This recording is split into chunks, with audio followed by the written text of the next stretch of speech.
기독교 문학 쪽으로 무척 유명한 앤더 슈샤프의 침묵이라는 소설이 있습니다. 혹시 들어보셨는지 잘 모르겠어요. 이 앤더 슈샤프의 그 침묵은 제가 나던 해인가 쓰여진 소설입니다. 이 소설은 일본이 그 초창기에 그 기독교 복음이 전파되어지고 부흥의 시기를 겪은 다음에 갑자기 이제 기독교 탄압이 이루어졌던 그 시기에 쓰여진 글을 다루고 있습니다. 포르투갈에서 선교사가 파송이 됩니다. 파송이 돼서 복음을 전하지만 아주 강한 탄압으로 인해서 순교도 당하고 많은 사람들이 죽고 합니다. 우리나라보다도 훨씬 더 많은 인원들이 수만 명 정도였던 것 같아요. 그렇게 순교를 당하는 엄청난 일이 벌어지죠. 그런데 이렇게 순교가 벌어지는 속에서 그 당시 통치자들이 행했던 이 탄압 방법이 하나 있습니다. 어떤 것이었을까요? 배교를 하면 이제 살려준다고 얘기를 하는데 예수 그리스도의 그 초상화가 새겨진 그 판을 놓고 그것을 밟으면 그리고 부인을 하면 이제 그들을 죽음에서 건집니다. 그러지 않으면 물속에 말뚝을 박아놓고 그들을 세워놓습니다. 그럼 어떻게 될까요? 바닷가에 세워놓게 되면 그 물이 밀려왔다 빠졌다가 하면서 그 속에서 버티다가 며칠 만에 죽는 경우들이 많이 있다고 합니다. 심지어는 거꾸로 매달아서 귀나 그런 쪽에 작은 구멍을 뚫어서 피가 계속적으로 쏟아지게 만들어하는 참혹한 그함입니다. 그런데 이런 극심한 탄압과 그 고문 속에서도 그 믿음을 지키는 사람들은 지킵니다. 그렇죠. 그럴 것입니다. 그런데 한 가지 딜레마가 있습니다. 나 혼자 죽는 것은 문제가 없는데 내가 부인하지 않고 배도하지 않으면 다른 사람을 죽이겠다고 얘기를 한다. 특별히 그것이 선교사에게 요구되어진다면 어떻게 해야 될까요? 바로 그 문제를 다룹니다. 그래서 포르투갈 선교사 한 명이, 신부 한 명이 거기서 배도했던 이야기를 다룹니다. 다른 사람을 구하기 위해서. 또 그 신부가 어떻게 변했는지를 또 그 일본의 불씨를 살리기 위해서 또 다른 선교사가 파송이 되어지고 그 속에서 그 선교사마저도 배도하는 모습이 등장을 하죠. 그런데 그 책은 반기독교 책은 아닙니다. 한 명은 그 부분을 배도해서 그냥 아주 평범하게 일본 사람처럼 머리를 꾸미고 심지어는 결혼을 하고 살아가는 모습이 있는 반면에 또 다른 사람은 또 다른 사람들을 탄압하고 죽이려고 할 때 그것을 막는 역할을 하기도 합니다. 그런데 여기서 먼저 배도한 그 선교사가 이제 한 사람이 배도하지 않으려는 그 선교사에게 이야기하는 장면이 하나 등장을 합니다. 일본은 초창기에 많은 부흥이 일어났다고 합니다. 수십만 명이 주님을 믿고 열심히 있었는데 갑자기 그 사람들이 다 어디로 갔느냐라고 얘기하면서 정말로 그때 믿었던 사람들이 참 신앙을 갖고 있었던 것이냐라는 도전을 합니다. 그러면서 왜 일본이 그렇게 변질되어졌냐라고 얘기를 하면서 자, 일본과 우리나라에 한 가지 커다란 차이가 있습니다. 어떤 것일까요? 일본은 신이 많다는 얘기를 하죠. 그죠? 신이 엄청나게 많다고 얘기합니다. 그리고 그러다 보니까 그들이 예수 그리스도를 믿었던 것이 예수 그리스도나 하나님이 아니라 실제로는 그냥 여러 가지 신들 중에 하나로 믿었던 것 아니냐라는 것이죠.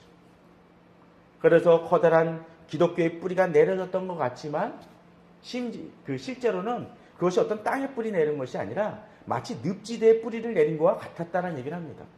그럼 어떻게 될까요? 그게 뿌리가 썩어서 결국은 죽고 마는 현상이 벌어진 것이 아니냐라고 이야기합니다. 일리가 있다라고도 생각이 되어집니다. 그런데 그러한 풍토의 모습들은 사실은 일본만의 문제는 아닌 것 같습니다. 중국도 그러했습니다. 중국에서 선교사들이 많이 파송을 했었을 때 엄청난 인원이 초창기 믿었다고 합니다. 그러다가 그 신자들이 갑자기 탄압이 벌어지니까 싹 사라져 갔습니다. 그러면 그들이 왜 믿었을까? 탄압 때문으로 인해서 그들이 신앙을 버린 것도 있었지만 처음에 그들이 믿었던 이유 중에 하나를 어떤 사람들은 이렇게 본다고 쌀 신자였다고 얘기합니다.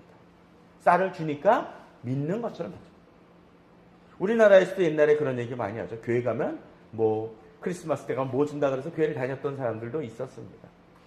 그런데 우리나라가 조금씩 배부르고 났더니 그 신앙이 변질되는 모습 우리나라 속에서 나타나고 있지 않습니까? 오히려 교회가 세워져 있지만 그 교회 속에 복음의 그 중심을 제대로 잡고 있느냐라는 정말 고민이 되는 교회들도 여럿 있습니다. 그것이 조금 지금 우리 시대의 모습이 아닐까라는 생각을 해봅니다. 근데 오늘 본문 속에서도 그런 비슷한 모습이 등장을 합니다. 오늘 31절에 뭐라고 되어 있나요? 이 말씀을 하심에 많은 사람이 믿더라 라고 되어 있습니다. 많은 사람이 어떻게 해요? 믿었다라고 되어 있습니다. 예수 그리스도께서 좀 강력한 얘기를 사실은 그 앞에서 하는 모습이 등장을 합니다. 그런데 그 말씀이 참 강력했음에도 불구하고 많은 사람이 믿습니다. 그런데 오늘 본문의 마지막에, 오늘 본문은 아니고 이 8장의 마지막에 보게 되면 이런 구절이 등장을 합니다. 그들이 돌을 들어 치려 하거늘 예수께서 숨어 성전에서 어떻게 하셨다고요? 나가시니라 라고 되어 있습니다. 자, 그렇다면 우리 한 가지 생각해 볼 게 있겠죠. 31절에 이 말씀을 하시면 많은 사람이 믿더라 라는 내용하고 이 59절에 이 내용이 다르게 되면 어떻게 할까요? 다르게 되면 이 사람이 다르다라면 그게 그냥 뭐 믿은 사람 외에 다른 사람들이겠지만 여기서 얘기하는 믿은 사람하고 이 뒤에 구절은 사실 같은 사람입니다. 물론 좀 더 폭넓게 그 외에 믿은 사람 주위에 있었던 사람일지는 모릅니다. 이 30절에 보면 이 말씀에 많은 사람이 믿더라 라고 되어 있는데 자 31절에 보면 뭐라고 되어 있습니까? 그러므로 예수께서 자기를 믿은 유대인들에게 이르시되라고 되어 있고 또 그 내용이 계속적으로 이어지고 나서 59절에 보게 되면 이 유대인들 중에 이들이 돌을 치려 했다라고 얘기하고 있습니다. 예수님을 치려했다라는 것이죠. 왜 이들은 믿었다라고 얘기했는데 이런 변모가 벌어질까요?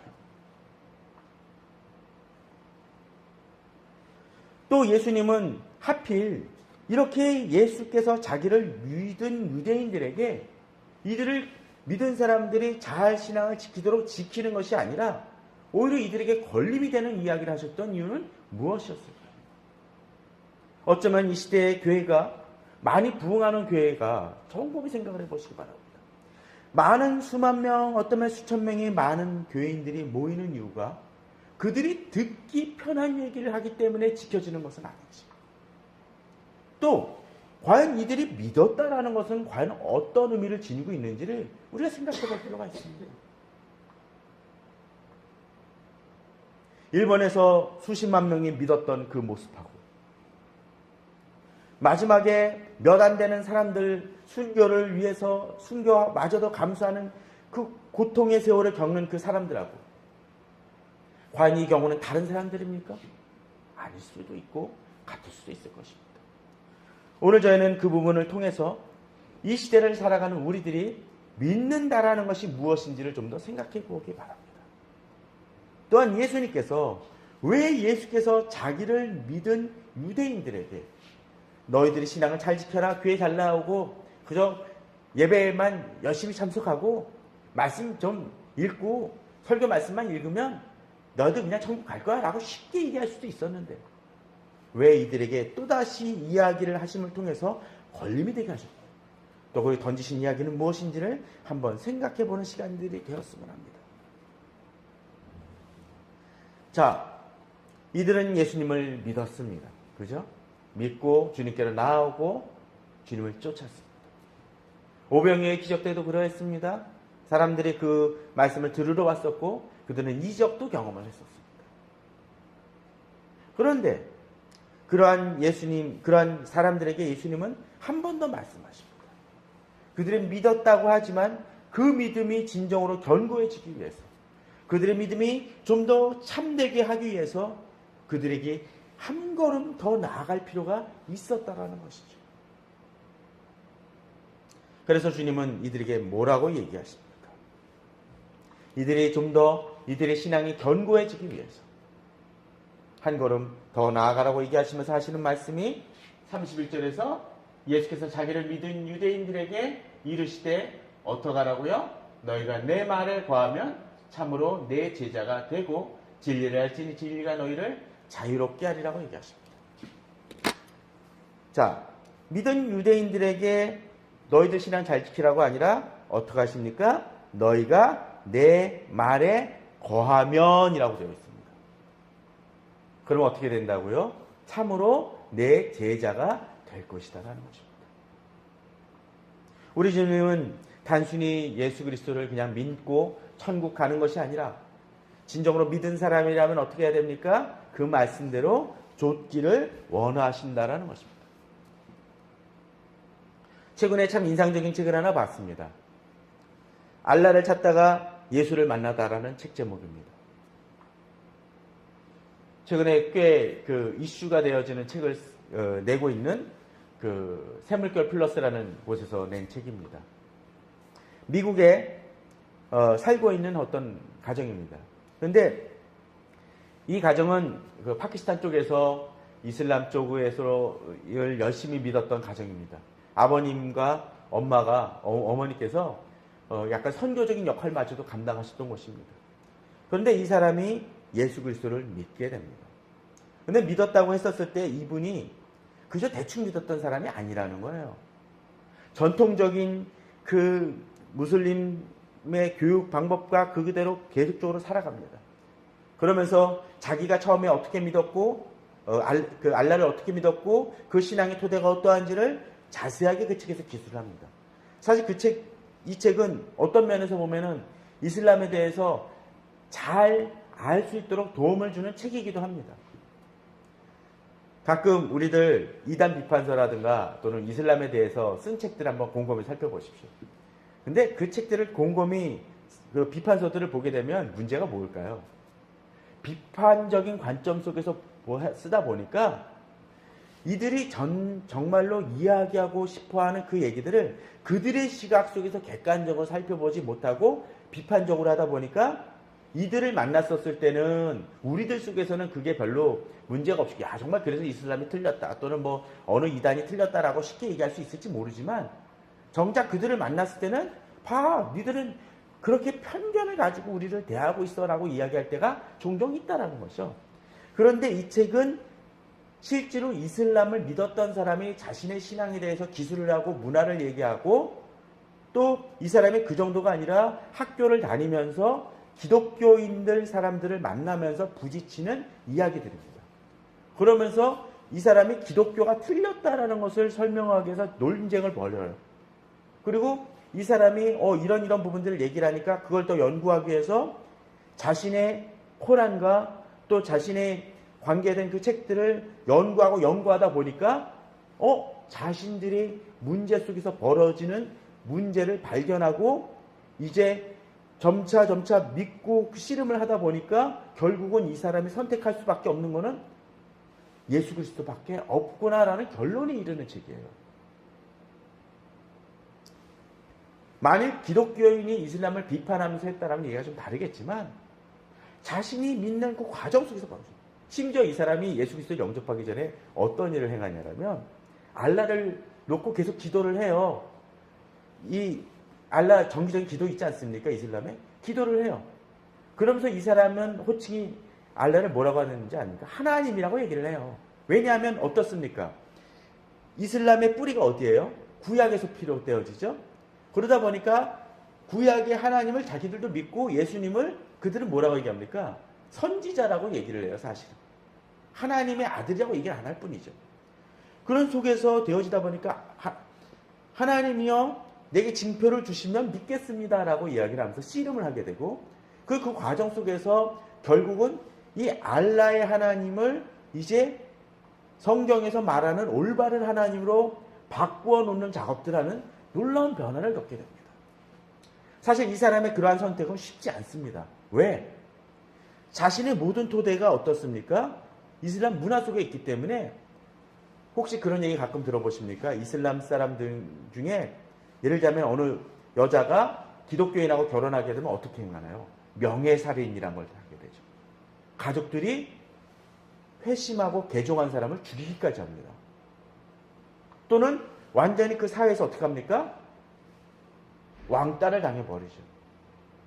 요새 큐티, 오늘 큐티 중에도 해당이 되는데, 오늘 큐티 중에 보게 되면 맹인이 예수 그리스도를 통해서 안식일에 눈을 뜬 사건이 벌어집니다. 그래서 이 사람을 계속적으로 정말로 이 사람이 처음부터 맹인이었는지 따지기 위해서 맹인이었을 때 관심 없던 사람들이 몰려들어서 너 어떻게 눈을 뜨게 됐느냐? 너 정말 맹인 맞냐라고 따집니다. 이 사람은 계속적으로 나는 원래 맹인이었고 눈을 떴다고 얘기하니까 심지어 부모님한테도 갑니다.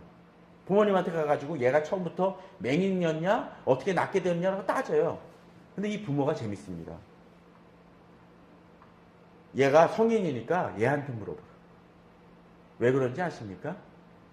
잘못 얘기하면 예수 그리스도를 믿는다고 하면 그 당시 사회 속에서는 그 사회에서 제외돼 버릴 수 있는 분위기까지 있었다라는 거예요.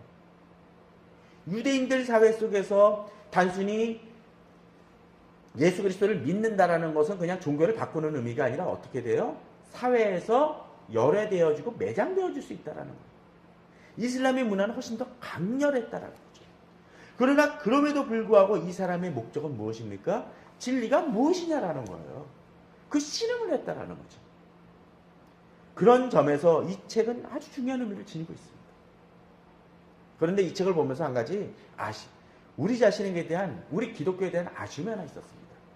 뭐냐면 이 이슬람을 믿었던 이 주인공마저도 정말로 자신의 믿음이 참인가라는 것을 알기 위해서 씨름을 했다라는 거예요.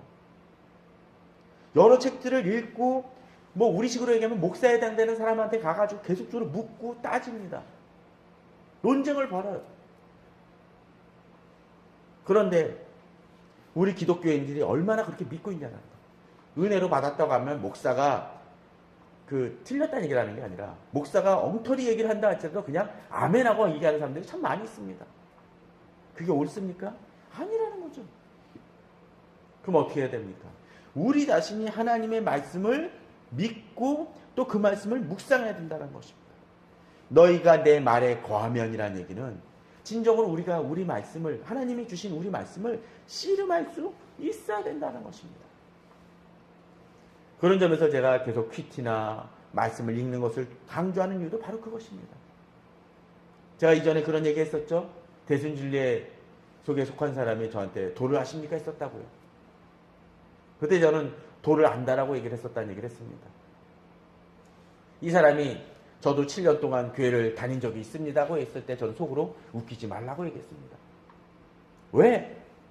진정으로 그가 예수 그리스도를 또 성경을 제대로 알았다면, 그 7년이라는 세월을 허송하지 않냐고 제대로 알았다면, 또 교회가 그 성도를 제대로 양육을 했다면 진정으로 그가 대순진리에 빠질 수 있었을까? 아니라는 거죠. 이단에 빠진 사람들 중에 기독교인이었다가 이단에 빠진 사람들을 곰곰이 종종 만나보다 보면 그들이 진정으로 저는 교회 다니다가 이것이 참이 이쪽에 있다는 것을 알고 이쪽으로 회심했습니다라고 얘기를 하는데, 대부분의 경우 그 사람들이 성경조차 제대로 알지 못하고 있었던 상황이, 그 경우가 태반입니다. 전 그런 사람을 아주 많이 만나봤어요. 근데 문제는 지금 교회에 다니고 어떤 때는 수십 년이고 심지어 장로나 권사를 하시는 분들조차도 예수 그리스도를 또 하나님의 말씀을 제대로 알지 못하고 또 성경도 제대로 읽지 못한 사람이 상당수 있다는 것입니다. 오늘 본문은 도전을 줍니다. 주님은 자기를 믿은 유대인들에게 이야기합니다. 뭐라고요? 너희가 내 말에 거하면이라고 되어 있습니다. 그럴 때 참으로 내 제자가 된다고 되어 있습니다. 그냥 예배 드리는 사람이 아니라 참으로 내 제자가 되어야 된다고 얘기합니다. 그런데 여기서 한 가지 더 중요한 부분이 있습니다. 뭐죠? 내가 내 말에 거하면이라는 것은 단순히 말씀을 아는 것이 아니라는 것입니다. 어떻게 보면 어떤 것입니까? 그 말씀대로 살아야 된다는 것이죠. 말에 거한다는 것은 지식이 아닙니다. 그 말씀을 가지고 씨름한다는 것이죠. 아까 알라를 찾다가 예수를 만나다라는 그 책에서도 계속 그 얘기가 나옵니다. 이 사람은 논쟁을 벌이다가 어떤 때 자신이 고집을 피게 될 경우가 있어요. 자, 오늘 본문도 한번 보십시오. 그들이 대답하되 우리가 아브라함의 자손이라 남의 종이 된 적이 없거늘 어째 우리가 자유롭게 되리라 하면 얘기를 합니다. 자신들을 어떻게 얘기를 해요? 아브라함의 자손이라고 얘기를 하죠. 또 그러면 자신이 갖고 있던 그 틀 때문에 예수님의 말씀이 부딪힐 때 계속적으로 부딪힙니다. 예수님의 말씀이 이 후반에도 계속적으로 옳다라는 것을 알게 된다 할지라도 이들은 거부합니다. 이들이 돌을 드는 것은 예수님이 틀렸다가 아니라 자신이 가지고 있던 가치하고 다르기 때문이었습니다. 무슨 얘기입니까? 자신들이 갖고 있는 전통적인 그 신앙을 이미 정통이라는 하나님의 예수 그리스도의 말씀이 전파되어질 때 오히려 정통이 아니라 전통을 지키려고 하는 모습이 그들에게 있었다라는 거죠. 아까 얘기했던 알랄차떼가 예수를 만나다 에서도 그런 모습이 등장을 합니다. 이 사람이 계속 좀 논쟁에 밀리니까 온 고집을 펴요. 편견을 자기 자신이 갖고 있는 그 틀 때문에 논리에 맞지 않음에도 불구하고 지키려고 합니다. 그러니까 그 친구가 지적을 합니다. 네가 이 부분에 대해서 온 고집을 피는 것 중에 하나는 논리의 문제가 아니다. 어떤 때 우리들의 신앙이 그럴 때가 있습니다. 우리가 홀로 지키려는 많은 신앙 중에 하나는 어떤 때는 그냥 교회가 오랫동안 행해왔던 관습을 지키려고 할 때가 많이 있습니다. 중요한 건 무엇입니까? 하나님의 말씀이 무엇을 이야기하느냐. 그러기에 저는 이야기합니다. 목사가 이야기한다 할지라도 성경에서 배치된다라면 그건 아닙니다. 물론 목사가 거짓말한다는 얘기를 하는 것이 아닙니다. 또 성경을 공부할 때도 성경 공부 교재가 아니라 성경 본문이 우리들에게 제시하고 있는 것이 무엇인지를 바라봐야 됩니다. 이들에게 있어서는 이 유대인들은 기존의 틀과 성경의 괴리가 있었습니다. 그러나 진정으로 말씀을 제대로 아는 사람들은 어떡합니까? 진리를 알지니 진리가 너희를 자유롭게 한다고 되어 있습니다. 자신이 기존에 가지고 있던 가치를 넘어서 진정으로 하나님께서 말씀하신 것을 듣고 그 방향을 보고 나아가는 것입니다. 그러나 관습과 자신이 기본적으로 갖고 있는 통념을 지키는 사람들은 마치 이런 것과 같습니다. 저희 집에 내비게이션이 좀 옛날 건지 모르지만 서울역 앞을 지날 때마다 서울역 앞에서 남대문 시장으로 갈 때마다 벌어지는 하나의 현상이 있습니다. 뭔지 아십니까? 거기는 이미 고가도로를 없앤 것이 아니라 리모델링을 하고 있는데 그 내비게이션은 계속적으로 이 고가를 타라고 얘기합니다. 갈 수가 없어요. 갈 수가 없음에도 불구하고 그 내비게이션은 고가를 가라고 합니다. 밑으로 가야 되는데. 지금의 신앙이 어떤 때 그럴 때가 있습니다. 무엇이 옳은지를 우리는 봐야 됩니다. 주님은 이들에게 더 강한 도전을 합니다. 예수께서 대답하시되 진실로 진실로 너에게 이르노니 죄를 범하는 자마다 죄의 종이라. 유대인들은 자신들이 아브라함의 자손이기 때문에 자신들은 종이 아니라고 얘기를 하죠. 주님은 한 걸음 더 나아가십니다. 말씀을 아는 것이 아니라 어떻게 해요? 죄를 범할 때 죄의 종이라는 것이죠. 이 시대 그리스도인들의 또 하나의 문제점은 바로 이것일 것입니다. 말씀을 알고 머릿속에 피상적으로 있지만 그 말씀대로는 살아가지 않는다는 거죠. 이 시대는 말에 대해서 속고 있는 모습들이 많이 있습니다. 말하는 사람이 어떻게 이야기하느냐에 따라서 거기에 관심을 갖고 있고 그 말에 현혹이 되어집니다. 이제 곧 어쩌면 총선이 다가올 터인데 대선이 하게 될 터인데 그 대선 속에서 우리들은 진정 바른 잣대를 가져야 될 것입니다. 그 사람이 이야기하는 그 후보가 이야기하는 공약이 아니라 그 사람이 어떻게 해야 되겠습니까? 그 공약을 실천할 수 있는 의지가 있느냐 하는 것이겠죠. 어떻게 보면 지금 우리가 이렇게 탄핵과 여러 가지 복잡한 상황을 겪게 되는 이유가 무엇이었을까요?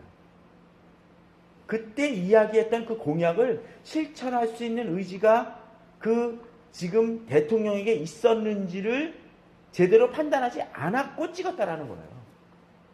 또한 그 사람에게 있어서 그 진실성이 얼마나 있는지 또 그 사람이 그것을 지킬 수 있는 의지와 자격이 있는지, 자질이 있는지 그것을 제대로 보지 않고 투표했기 때문에 지금 현상이 벌어진 것입니다. 전 그런 측면에서 박근혜 대통령에 대해서 탄핵의 문제가 빨리 종결이 돼야 되겠지만 지금의 대통령에게 투표했건 안 했건 간에 우리 국민들에게도 분명 책임은 있습니다. 이젠 정말로 바로 뽑아야 됩니다. 그럼에도 불구하고 비슷한 현상이 지금도 일어나고 있지 않습니까? 정치만의 문제가 아닙니다. 우리들의 신앙도 마찬가지입니다.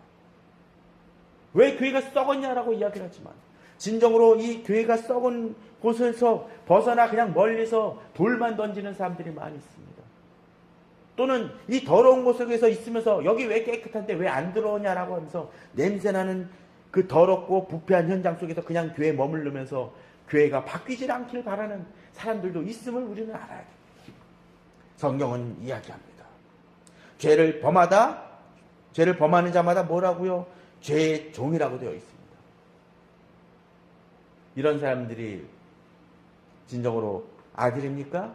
아들이 아니라고 성경은 이야기합니다. 종이라고 얘기합니다. 35절에 보면 종은 영원히 집에 거하지 못하되 라고 되어 있습니다. 그들은 한시적인 존재에 지나지 않는다는 것입니다. 지금 교회 사람들이 있다 할지라도 그들은 결국 실패할 수밖에 없습니다. 진정으로 우리에게 필요한 것이 무엇입니까? 말씀을 알고 지키고 나아갈 때 진정으로 그것이 믿는 자의 모습이 되어진다는 것입니다. 오늘 한 구절을 좀 더 봤으면 합니다. 요한복음 6장입니다. 6장에는 이 앞절이긴 하지만 좀 비슷한 내용이 나옵니다. 그때부터 그의 제자 중에서 많은 사람이 떠나가고 다시 그와 함께 다니지 아니하더라. 주님의 일은 이 8장에서만 일어난 것이 아니라 6장에서 벌어졌습니다. 주님은 사람들이 모였을 때 그들에게 걸림이 되는 이야기를 하시고 도전이 되는 이야기를 하시곤 합니다. 그러니까 어떻게 합니까? 본문 속에서 나오듯이 떠나가는 사람들이 많은 사람이 떠나갔다고 되어 있습니다.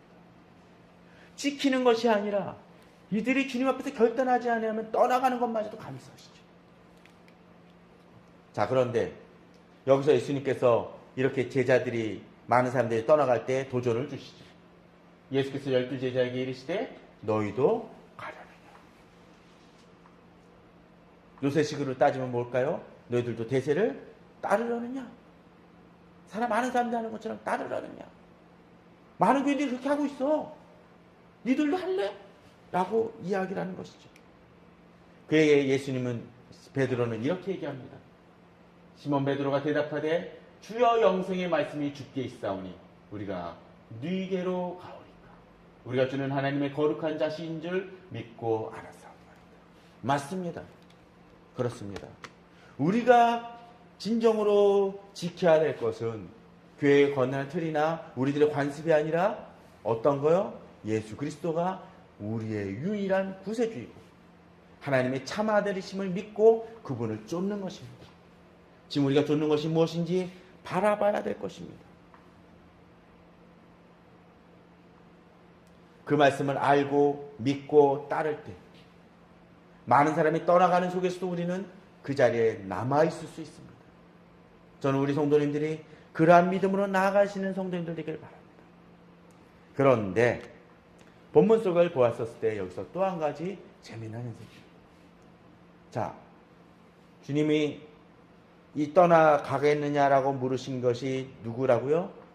12 제자에게 얘기했고 대표로 베드로가 얘기했습니다. 자, 12 제자가 떠나가지 아니하였죠? 그런데 본문을 보게 되면 한 가지 더 현상이 벌어집니다. 예수께서 대답하시되 내가 너희 12를 택하지 아니하였느냐? 그러나 너희 중에 한 사람은 마귀니라 하시니. 누굽니까? 가룟 유다인 거죠. 이 가룟 유다는 많은 사람이 떠나갈 때 떠나갔습니까? 안 떠나갔습니다. 이 사람이 또 어디까지 있었습니까? 예수께서 마지막 만찬을 하실 때도 있었던 사람입니다. 그러나 그럼에도 불구하고 이 사람은 어떡합니까? 성경에 예수를 팔자러라고 되어 있습니다. 결국 이 사람은 3년 뒤에도 실패하고 맙니다. 같이 있었지만 실패하는 사람이 우리 주변에 있을 수 있다는 것입니다. 종종 신앙생활을 열심히 하다가도 막판에 가서 추악한 모습을 보이는 모습들이 많이 있지 않습니까? 지금 어제의 형국 속에서도 이상한 이야기하는 목사들도 있지 않습니까?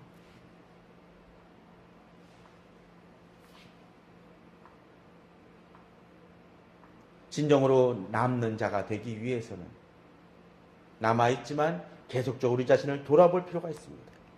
히브리서는 좀 더 한 말씀 더 이야기합니다. 3장입니다. 3장 12절입니다. 형제들아 너희는 삼가 혹 너희 중에 누가 믿지 아니하는 악한 마음을 품고 살아계신 하나님에게서 떨어질까 조심하실 것이요. 오직 오늘을 일컫는 동안은 매일 피차 권면하여 너희 중에 누구든지 죄의 유혹으로 완고하게 되지 않도록 하라. 우리 자신을 계속적으로 어떻게 하라고요? 권면하며 우리 자신을 돌아봄이 필요하다는 것입니다. 또 이렇게 넘어지게 하는 것이 뭡니까? 죄의 유혹이라는 것이죠. 그렇기 때문에 우리가 하나님의 말씀을 계속적으로 붙잡는 작업은 계속적으로 일어나야 됩니다. 우리가 한번 얻은 구원은 상실되는 것은 아닐 수 있을지 모르지만 우리가 구원받지 않음이라고 참으로 주님을 믿지 아니하는 증거가 어쩌면 나중에 나타날지도 모른다는 것입니다. 그러게 얘기합니다. 우리가 시작할 때 확실한 것을 끝까지 견고히 잡고 있으면 그리스도와 함께 참여한 자가 될 것이라고 되어 있습니다. 붙들어야 된다는 거죠. 자, 그러면서 15절 16절에 등장을 합니다. 성경이 일렀을 때 오늘 너희가 그 음성을 듣거든 격노하게 하던 것 같이 너희 마음을 완고하게 하지 말라 하였으니 듣고 격노하시게 하던 자가 누구냐? 모세를 따라 애굽에서 나온 모든 사람이 아니냐. 지난번에도 한번 비슷한 얘기를 드렸던 것을 알고 있습니다. 자, 출애굽의 놀라운 은혜를 경험했던 사람은 엄청난 이스라엘 사람들입니다. 그런데 그 사람들이 다 약속의 땅에 들어갔습니까? 안 들어갔다는 데 문제가 있다는 것이죠. 왜? 그들의 마음을 완고하게 했다는 것이죠. 오늘 우리가 읽었던 그 본문 속에서 많은 사람들이 믿었던 것 같지만 오히려 주님 앞에 돌을 들었던 것처럼 진정으로 주님 앞에서 주의 말씀 안에 알고 거하지 않으면 또 죄의 유혹을 이겨나가지 않으면 넘어질 수 있다는 것을 우리는 기억해야 됩니다. 그러게 우리는 2017년 2월 달을 맞이하면서 첫 주를 맞이하면서 우리가 영적 싸움과 죄의 유혹을 이겨나가는 싸움 또 하나님 말씀을 붙들고 나가는 그 싸움을 행해 나가시기 바랍니다. 승리하시길 바랍니다. 그런데 이런 이야기를 하면 어쩌면 부담이 될지 모릅니다. 내가 한번 넘어지고 나면 이제 끝이야 라고 얘기할지 모릅니다.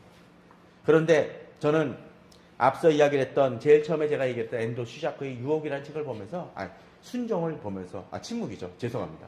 침묵을 보면서 한 가지 인상 깊은 것이 있습니다. 이 포르투갈 선교사가 두 명이 일본 땅에 오기 직전에 마코쯤에 머뭅니다. 그런데 거기서 일본으로 이끌어주게 될 한 사람의 도우미를 만나게 됩니다. 일본 사람입니다. 기치지로라는 사람입니다. 이 사람 표정부터 지저분하고 더럽고 비굴한 표정을 짓고 있습니다. 누가 때리면 웅크리고 버팁니다. 너 신자냐? 라고 했더니 신자가 아니라고 얘기합니다. 그러면서 어느 순간에 하나님의 이름을 언급을 합니다. 일본에 갔습니다. 이 사람을 통해서 그 숨어있는 교인들을 만납니다. 알고 봤더니 이 사람이 단산 순교할 때 혼자 배도해서 살아남은 사람입니다. 그리고 나서 다른 사람들이 또 들통이 나서 배도할 때 이 사람 역시 배도하고 또 도망가 버립니다. 심지어는 그 포르투갈 선교사를 도와주다가 결국 포르투갈 선교사를 팔아먹는 배반하는 일까지 벌어집니다. 근데 이 사람의 문제가 뭔지 아십니까? 툭 하면 와가지고 포르투갈 선교사한테 고해성사를 합니다. 저 못했습니다. 심지어 자신이 배신한 선교사한테 옥고였는데 와가지고 고해성사를 합니다. 그리고 조금 있다가 자기도 예수 그리스도를 믿는 사람이라고 했다가 또 잡혔다가 또 배신을 합니다. 심지어는 이 선교사가 결국은 다른 사람들을 구하기 위해서 그 일본 그 사람들이 얼마나 참 그랬냐면 배도한 사람들을 데리고 다시 묶어서 죽을 위기에 만들어 놓습니다. 배도한 사람들을. 그러고선 이 사람 네가 배도하지 않으면 저 사람들 죽이겠다라고 얘기하는 거죠. 그러니까 선교사가 어쩔 수 없이 배도를 해요. 그런데 이 배도한 선교사한테 이미 일본 사람의 복장으로 살아가고 있는 이 선교사한테 와가지고 이 기치질하는 사람이 또 얘기를 합니다. 제 신부님 고해성사를 들어주십시오. 당신밖에 제 얘기를 들어줄 사람이 없습니다. 어떻게 보면 가장 비열하고 나쁜 사람처럼 비춰질지 모릅니다. 그런데 저는 그 모습을 보면서 이것이 우리 그리스도인들의 모습이 아닐까라는 생각을 해봅니다. 넘어지고 실패하고 넘어지고 실패합니다. 근데 정말 우리들에게 필요한 건 뭡니까? 넘어졌었을 때 다시 그럼에도 불구하고 주 앞에 나아가는 것입니다. 물론 배도하지 않으면 제일 좋겠죠. 넘어지지 않으면 제일 좋겠죠. 그런데 그렇게 넘어졌던 사람이 우리는 또 한번 봅니다. 12제자 중에 가룟 유다만 배신한 겁니까? 누가 배신했죠? 베드로가 배신했습니다. 베드로만 배신했습니까? 남아있던 제자들은 한 명도 없었습니다. 다 떠나갔습니다. 그런데 가룟 유다와 이 11제자의 차이는 무엇이었습니까? 다른 제자들은 주께로 돌아왔다는 것입니다. 물론 가룟 유다의 죄가 훨씬 더 클지는 모릅니다. 그러나 어찌됐건 간에 최소한 넘어지고 나서 다시 돌아올 마음이 가룟 유다에겐 전혀 없었다는 거죠. 그가 선택한 건 뭡니까? 목매달아 죽은 것이었습니다. 우리가 영적 싸움을 해나가면서 주님의 제자로 살아가면서 어떤 때는 실수할 수 있습니다.